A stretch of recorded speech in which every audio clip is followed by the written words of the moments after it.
Welcome back, everybody, to part 2 of Dyslexia and the Classroom. In this section, we're going to look at what it actually feels like on a daily basis in the classroom and experience dyslexia. What barriers do our students face, and what strengths are they using to put in compensatory strategies to support themselves during the school day as well? In order to do that, we need to really understand what the characteristics of dyslexia are and what some of the barriers are. And one of the biggest barriers I feel as a dyslexic person is the self-esteem. And self-esteem is something that really starts to kick in very early in life, as early as nursery years, when you start to see disparities between yourself and your peers and the things that they can achieve at speed that takes you a little bit longer. And this starts to become very, very inbuilt over the years. And that fear of failure is something that many people still face as adults. So self-esteem is something that can be quite hidden in lots and lots of people. It's not to be misconstrued with what self-confidence is. Self-confidence is something that you can outwardly see. Self-esteem is something that we tend to hold inside. And a lot of people with dyslexia are known as the stealth dyslexic, because especially as teachers, we don't want you to see that we're letting you down, or we're failing you, or we want to please you as a teacher. We want you to make sure we do the right thing for you all the time.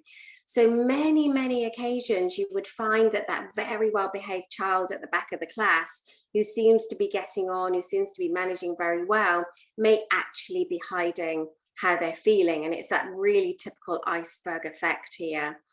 What then happens over the years is that this self-esteem becomes very self-perpetuating. What if I fail? What if I'm not good enough to do this? And you tend to only hear the negative things in any feedback that you get. Often again at school, you're not going to see a lot of this, especially in the early years. It may later on come out as behavior, something sort of to fight against the fact that they're not feeling so good about themselves. If I'm going to fail that class, then maybe I won't turn up at that class. Maybe I'll get up and get a drink, and I'll go to the toilet, and all these kind of things are known as avoidance tactics. So they may come to develop a little bit later on. At home, however, parents may visualize and experience after school meltdowns, and these are very typical when children are holding it in all day, and then they get home and they're so exhausted that they have to let out how they're feeling and let out their frustrations at home. So hopefully parents will share this information with you to paint a picture of what's actually going on. So there's that constant comparison of peers as you go through the school years, and somebody's had to work really hard for an exam, and somebody else doesn't have to work as hard as you. You often see things that are not quite true. Throwaway comments really make an enormous impact. Think about the things that we're saying to children, especially younger children, with you just need to work a little harder, you're just being lazy. These kind of comments are really damaging for later on in life, and take us even into adulthood when we start to doubt ourselves in the workplace as well. So be really careful of the throwaway comments. If something's going on, try and look at the behavior behind it, because I think that it's really important to know that people with dyslexia tend to have to work a little bit harder, if not 10 times harder than most of their peers, to achieve anyway. So just think about what you're going to say to a child, because the impact is very much lifelong. We talked in part 1 about what dyslexia is. We know dyslexia has got nothing to do with intelligence, but dyslexia is actually a different way of processing information. And processing means what you hear on a daily basis, what you see, and then how quickly you can process that information and store that information. And a lot of the time, the processing of information, especially in the classroom environment, can be a barrier. What you're hearing in the classroom environment is very much full-on auditory instructions. There's a teaching activity or teaching time of what the subject you're going to do, followed by instructions of the task you want children to do, followed by this is what you need to do when you finish the task. So there's lots and lots of instructions, lots of information that needs to be retained in the memory somewhere for either a short period of time or a long period of time. And often it's that storage of information and that ability to continue the focus that stops children from retaining the information you want them to do. So the auditory processing of information can be a difficulty in some children. We're remembering our thumbprint as we go through all of this. Auditory processing disorder is something that you can have with or without dyslexia. And we need to think about chunking things up and breaking things down in order for children to be able to retain information we're giving them. And that's something we're going to look at a little bit later on. So auditory processing can also come in the form of discrimination of sounds. The sounds in our language are often very, very close together. So if I was to say to you two letters in our language, M and N, or M and N, as we would say them if we were doing a phonics lesson, there's the closeness of those two letters it's quite sometimes you can't hear the difference. And lots of children will have auditory discrimination difficulties, which is then going to impact on their reading and their writing and their spelling. So processing from a visual perspective, we often hear that lots of people have wonderful visual memories, prefer to learn with visual sort of techniques. Some people, however, would also have difficulty writing something and then not being able to see their own mistakes. So the visual processing of information, maybe it's done at speed, maybe we want somebody to read something quickly, seeing your own mistakes and processing what you see, remembering what you've seen at speed is also quite a difficult feat for some people. And it's that speed of processing where we start to see some differences coming in, because we're asking children to retain quite a lot of information in various areas of the brain. We're asking them then to recall this information at speed. And it's coming from the long-term memory generally, or the short-term memory where it's stored for a very short space of time. And because some children with dyslexia need a finite amount of time extra to process what's been asked and then recall the information, this is sometimes misconstrued as a lack of focus. So in fact, if you just hang on a few seconds when you've asked your question, allow that child to process what you've just asked, recall the information that they need from a storage system somewhere, you may be quite surprised to hear that they do know the answer. It's simply a matter of processing that we're wanting here. So don't think that a child is ignoring you by looking out of the window. They're not focusing, they're not listening to you. Perhaps they just need that extra piece of time to process. In some children, that processing speed is quite obvious. In other children, it can be not noticeable at all. So just give children time to process the question and the information that you've given them. So some of the general indicators of dyslexia, which again can be found on the Addressing Dyslexia Toolkit, these are some of the probably the more prominent ones and the things that we really need to be looking at on a day-to-day basis. We're going to talk a little bit more about the working memory in a second, but I put that right at the top of the list because this is really quite underestimated a lot of the time, the impact that happens if the working memory is poor or if the working memory is overloaded. And certainly in the classroom environment, with the inputs of processing we've just discussed, the auditory elements and the visual elements coming in with a lot of instructions at the same time, the working memory at the front of the brain is going to take quite a hit. And that's something that we really need to consider in a classroom environment particularly. We've already talked about auditory processing difficulties. Has that child understood what I've just asked them to do? Have they retained the instructions I've just given them? So again, this starts to produce lots of barriers during the school day.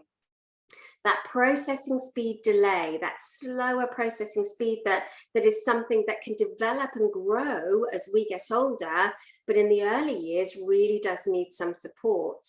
We talk about phonological awareness and reading and writing and spelling, and we'll come on to that in a second. What about organization? Has some of your children perhaps difficulty organizing themselves in the classroom, remembering where they've put things, remembering where they need to be at a particular time? Rapid recall of information comes in again with that processing delay, building on what's already been learnt in a lesson and drawing on prior knowledge. Can we rapidly recall our times tables from the long-term memory? They may be stored in the memory, but what we need is for this information to come automatically from the long-term memory. And it's that long-term memory storage that can also be such a barrier for some children. Getting information to stick could take repetition, could take lots of overlearning. Sometimes the long-term memory can be a gift for some children with dyslexia because there is an eye for detail, a memory for the smaller things that have been done in life, that tiny, tiny detail that is just so relevant. So basically, the general indicators of dyslexia fall into some, if not all, of these categories. Again, remembering the thumbprint we were talking about. Now, the analogy here, the picture we've got is somebody holding their brain. And I think what's really relevant is that holding your brain in your hand and really understand how you work and what your dyslexic profile is, if you like, is so relevant for support, but equally as relevant for that support of the all-important self-esteem. Now, we obviously need to talk about the phonological processing side, but I think you're starting to build a picture that dyslexia is not just about the reading and the writing and the spelling. Certainly, you're going to get some good indicators here, especially around the primary 3 stage, where perhaps the progress and the moving forward with the phonics and the reading is not as you would like it to be. However, we can still look for some of the other indicators earlier on in the school years. So phonological processing is something that gives you lots of evidence from the reading, for perhaps writing a story. Are we able to start with a blank page? Are we finding that really difficult? But of course, the reading comes in a package deal where you've got your reading that needs the fluency to go with it, and that fluency needs the comprehension to go with it. And of course, then the spelling comes along as well. So the phonological processing and the dealing with phonics, reading, writing, and spelling is not the whole package, but certainly going to give you some really great indicators of the type of support and the type of intervention and accessibility that needs to be considered for individuals. Memory is something, again, that we've mentioned the working memory already, but we need to really consider the memory and the memory retention. This is a huge area that, again, is often overlooked. You might come across a profile of a very articulate child, a very intelligent child who does really, really well in class and works really, really hard, and then comes to do the exam and doesn't quite get the mark you expected them to get. Well, consider then what is happening. Is it the overloading of the working memory in the classroom environment? Is it that storage of information in the long-term memory? Is it that recall? Is it that rapid recall that's needed and that processing delay of information? The memory can have a huge impact on people with dyslexia. We've talked very briefly about the working memory, but I'm going to mention it again here because this is a real focal point of how we conduct our learning in the school day, in the classroom. And the working memory sits at the front of the brain. And imagine the working memory to be almost a post-it note that you stick on your forehead. And on that post-it note, you can write 3 or 4 things. And there's no room for anything else. And the working memory will store that 3 or 4 pieces of information for a short period of time. You act on the instructions given to you, and then you get rid of that information. You're not storing it anywhere else. You don't need it in the long-term memory. So the working memory in many people with dyslexia gets very overloaded and very full very quickly. Therefore, you might find that some children will be able to focus really well at the beginning of your teaching time, perhaps miss the middle of it because everything's just too full. There's no room left to take any more information or instructions in. And then they may pick you up again at the end of the teaching time. So you might then start to see your child losing focus, losing concentration, and it may not be that they're not interested or they're not listening or they're not paying attention to you. It may just be that the working memory is full. It's overloaded. There's no more room for any storage.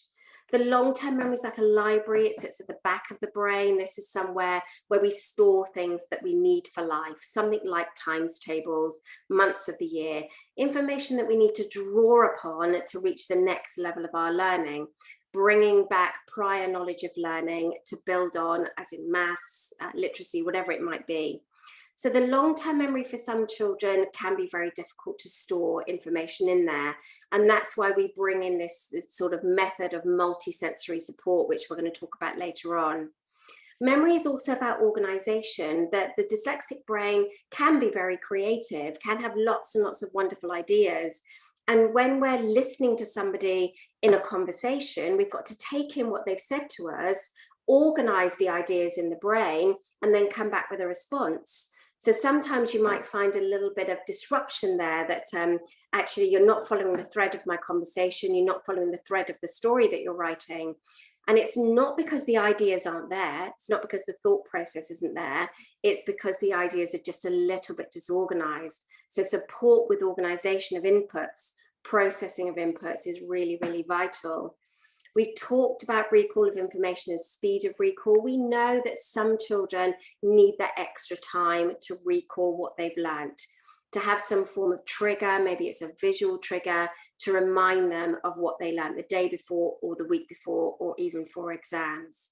So we're not underestimating what the memory function is, and we're not underestimating the fact that for some people and some children, certainly in the classroom environment, the working memory gets very, very overloaded very quickly. So if we come back to the auditory processing, again, I put this as a separate sort of area because it is quite impactful in the classroom environment. Again, auditory processing is taking something in through your ears and manipulating it in some way in the brain, either storing it or acting on what you've been asked to do.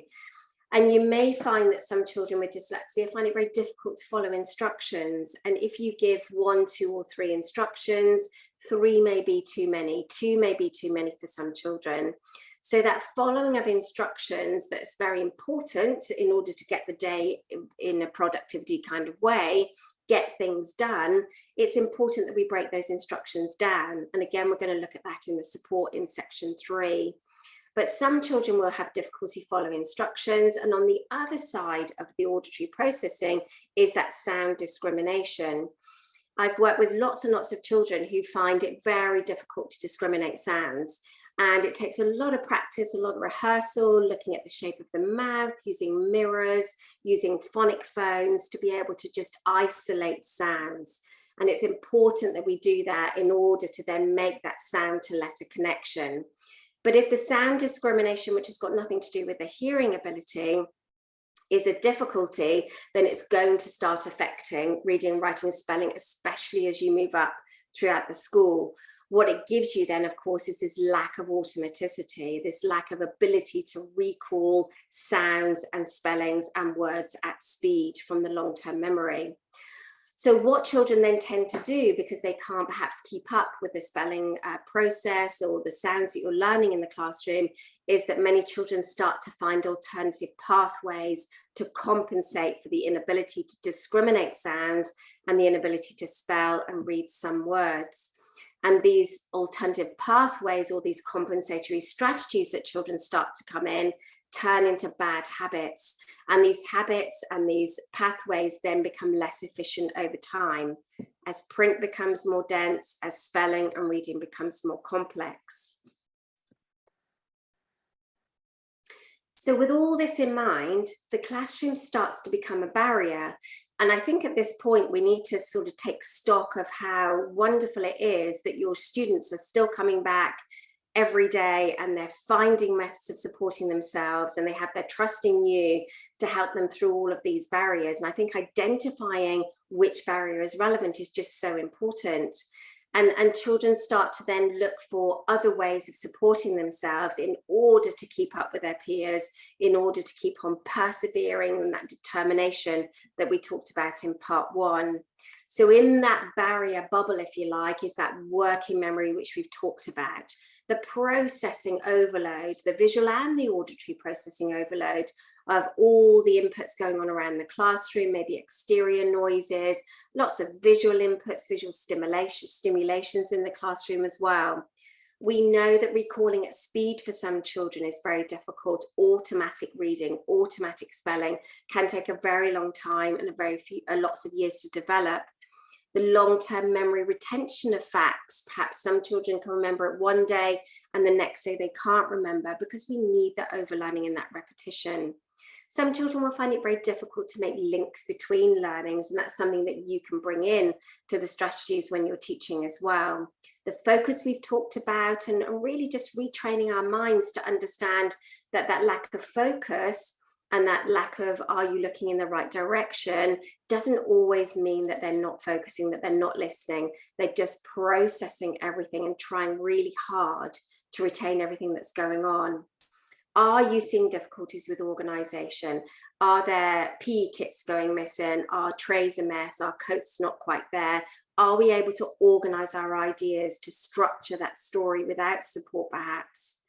Are we giving a lack of accessibility to our children? Are we making sure that everything we give them has got the right font, the right colour? Is it the right size, the right spacing?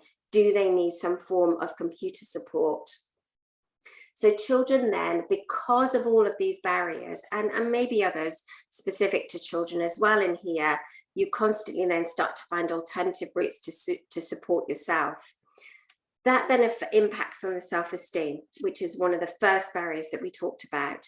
And more than anything, children become very tired very quickly. And you can physically see the exhaustion in a child, even from the smallest of tasks, the shortest of tasks, yawning, tired, needing to get up, avoidance, going to the toilet, etc., etc.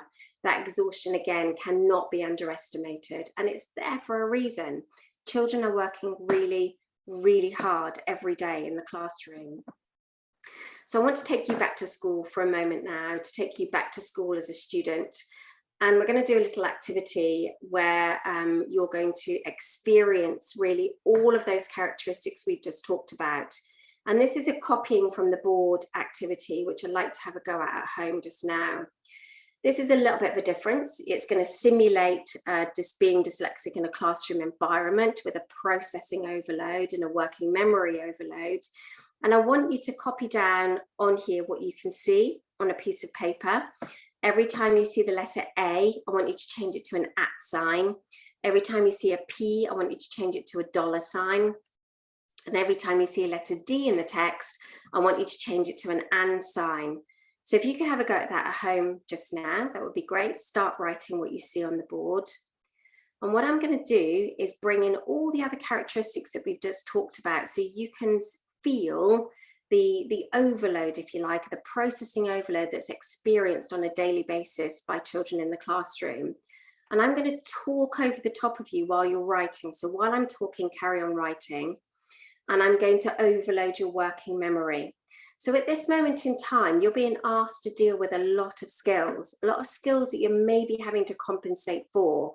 So you're copying from the board, which means a lot of the words on the board are not automatic and perhaps not yet in your spelling pattern or your spelling library. So you're having to look up and down, maybe for every word, maybe for every letter. Because this is automatic to you, to most people on here, the fact that you've got to change a letter means you've got to stop. So your processing is being halted and it's being delayed. And you've got to really focus on what you're doing because you've got to make a change that is alien to you. I'm also talking over the top, which I know generally teachers wouldn't do while you're copying from the board, but I'm doing it to simulate a working memory overload and an auditory processing overload. Okay, I'm going to stop talking right there, give you a moment to reflect on how that made you feel. In past workshops where we've done this, people have felt very overwhelmed, lost their place. They wanted me to stop talking quite naturally. They found that very difficult, very confusing. So depending on how you felt, I hope it also had an impact on you, that this is how it feels on a daily basis to have an enormous amount of processing inputs in the classroom environment, and how wonderful that your children are coming back and they're still persevering and they're still determined every single day. If we focus on spelling for a second, what are the barriers to spelling? We automatically seem to associate dyslexia with spelling difficulties, and for some that's absolutely the case. It isn't always the case for everybody. Some people with dyslexia spell quite well. It might mean sometimes that they forget how to spell a word because that's co-located with the memory difficulties, if you like. but spelling is impacted by really lots of the characteristics we've already talked about. The poor long-term memory storage, or the seeing of words, the building of words, and the writing of words may need a lot of repetition, lots of overlearning. Does it sink straight into the long-term memory for some? Yes, it probably does. But for other children, there's that explicit need of support and instruction before many spelling words and patterns are going to go sink into the long-term memory. That auditory discrimination we've already talked about, but again, not underestimating that. If we can't discriminate sounds, then how can we put sounds together to spell them correctly? So therefore, the letter or the sound to letter correspondence also takes a bit of a hit. I can hear the sound, I'm starting to discriminate the sound, but what does that sound actually look like? We're asking children to correspond a sound to a symbol. There's so much to remember. There's lots and lots to remember. And when we're then spelling, when we're putting our spelling words into a sentence, that's when things seem to go a little bit awry, because you might be able to spell the single word, you then put it into a sentence. Well, why are there mistakes all of a sudden? There's a lot to think about. There's 20, 30 spelling rules in one sentence alone, and the child has got to recall all of these spelling rules just to write one sentence. And because there's that lack of automaticity, that lack of spellings coming forward very fast from the long-term memory, it's very exhausting, it's very tiring, it's very frustrating to have to be faced with that amount of rules just in one sentence. Lots of children will use that compensatory strategies that we talked about earlier, known as visualization. So some children will start to look at words as shapes and as pictures. So instead of breaking a word down and spelling it using the sound knowledge that they've been given over the years, they see a word as a picture and they remember what it looks like. And that again is a compensatory strategy that is almost workable in the early days because it kind of masks the dyslexia in a way, but later on when our words become more complex, that visualization strategy doesn't work. It's completely inefficient. And then in amongst all of this, of course, the working memory takes the hit again. So the working memory is on total overload, trying to get those spellings right, trying desperately to recall things from the long-term memory and using so many skills to write just one sentence.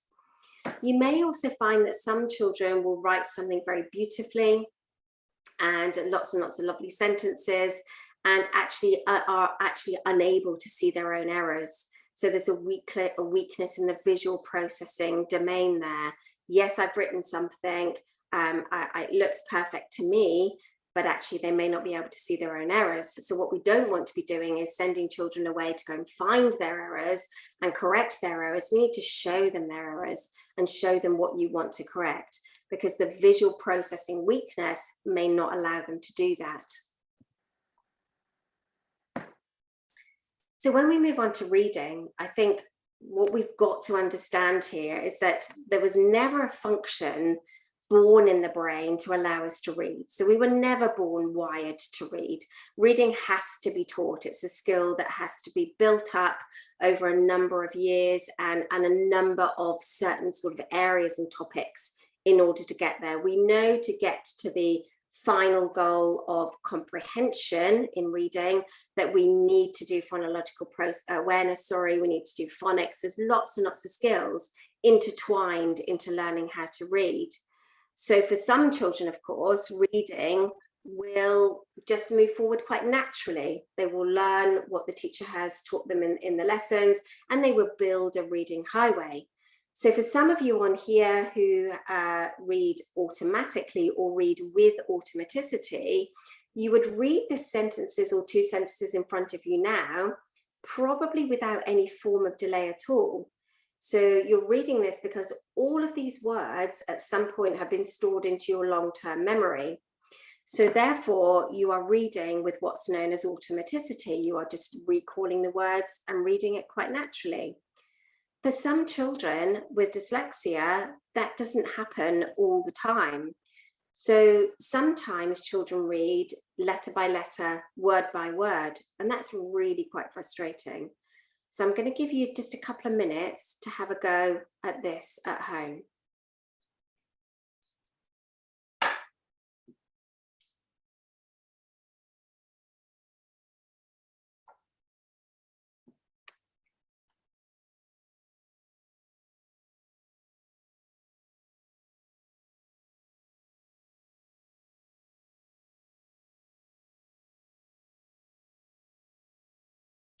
Okay, so what you've got here are words which have every letter that we need for to make an English word, but they're obviously mixed up. So in order for you to read and decipher this, also, although some of it might have been recalled quite quickly for you, you've still got to just that finite amount of stopping to work out what each word says. So you're experiencing there how it feels to decode on a word by word basis, which essentially means that when you're reading with choppy, you're stopping, it's slower than you would like it to be, it's exhausting because again, the working memory is on total overload to work out what the words say. So reading slowly and reading in a choppy method is a really quite frustrating place to be for many, many children, and again takes a huge hit on the self-esteem. So we need to really consider what the barriers are to reading. And one of the barriers is giving children the wrong, incorrect reading level. Sorry, we're giving the incorrect reading level. And it doesn't necessarily mean that you're using the wrong sets of books or whatever it may be, but we need to really consider the text that we're giving needs to be accessible in many, many guises. It needs to be accessible by font, by color, by spacing, by line spacing. But more than anything, the child needs to be able to read that piece of text at 95% accuracy and above. Without that 95% accuracy, there comes no fluency and there comes no comprehension. So although we have to think, well, maybe older children might have to read very, very young books, there's actually lots of information and lots of text on the market now that are more age appropriate, but able to allow for that 95% accuracy in reading. Again, there's that working memory, the barriers to reading, the working memory gets very overloaded, gets very exhausted very, very quickly. Some children are still reading by using cues where, we're encouraging children to look at the picture to be able to get some idea of what the sentence actually says. But when we're teaching reading, we've got to really project forward. We've got to think about when we've got to read that email at work. There isn't going to be a picture cue with that email. So we've got to take away the pictures and take away the cues and focus simply on decoding the words in front of us and decoding the sounds. Children are guessing, and that's very common. It's very common for lots of children to guess reading. And a lot of children with dyslexia will look at the beginning of a word, maybe take the first 2 or 3 letters, and then just guess the rest of it, instead of dragging their eyes and their mind, if you like, along that word to read the whole word, as opposed to just really guessing what it might be. By doing that, of course, we're taking away the context, we're taking away the meaning of the story. We've talked about the visualization. Children are looking at words as pictures, as shapes, and then again, the guessing comes in. Tracking, we're jumping line to line. If we've not got that line spacing quite right, then we're going to be missing tracking, reading a line above, reading a line below. And all in all, there's a fear factor. There's a what if I can't read this? Because I'm used to not being able to access this book, what if I can't read the next one? So before you've even started to read something, the fear factor kicks in and the working memory gets overloaded and very clouded, and therefore the avoidance starts as well. We don't want children to feel like that. So the best thing we can do is to give them a text that's completely accessible to them, that they can actually manage at least 95% of. So if you give a text and 80% accuracy, this is what you're going to get. So the reading level here is inaccurate because is incorrect, because there's so much missing from this that every time you can see a line there, a blank space, there's a word that the child potentially cannot access or cannot read. So therefore, we've taken away the context of the story. We don't know what it's about. We've removed the fluency, and more than anything, we've removed the enjoyment. So we need to really consider the kind of text we're giving, especially in the accuracy levels.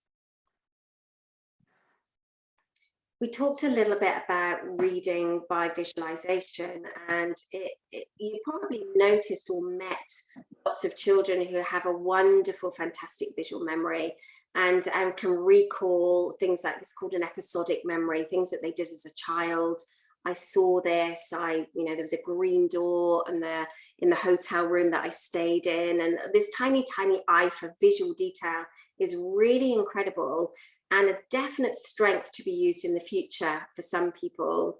But what we're finding is that many people who have this wonderful visual memory are then using it as a compensatory crutch for things like reading and spelling. So instead of being able to spell or read the word house, they can see the word house. They're projecting it up into the wall or into thin air in front of them. What did it look like? What does it look like? And yes, it's a compensatory method that might work for some words, but it's something that we need to break the habit of, because later on in life, when we're spelling and reading much longer words, then this strategy doesn't work. And it really is very, very inefficient. What also this is exhausting. It's really exhausting. Trying to retain lots of words as a picture is a really, really difficult thing to do. And we'll bring in here now something that we like to touch on in all of our workshops, is the visual difficulties that some people can have. And we're still talking about processing here, that processing of light in this case, this has got nothing to do with eyesight particularly. And you may find that some children will use coloured overlays in classes, and many, many classrooms have got coloured overlays available for children now. It's knowing actually what those coloured overlays are for. And the most important thing is that a coloured overlay does not support the need for reading support and explicit phonics and spelling support as well. Visual difficulties and the use of an overlay, so it will make the reading much more comfortable for people, and that's a great place to start. So where children are processing the light first, as in the white background of a book, then sometimes the print may move on top. And the difficulty with this is, of course, is that you don't actually know that this is happening, because you assume that's how everybody else reads text until it's pointed out to you. And some people may experience blurring of text, letters changing shape. Some people can see colours, patterns, or white gaps between, so the words actually get squished together.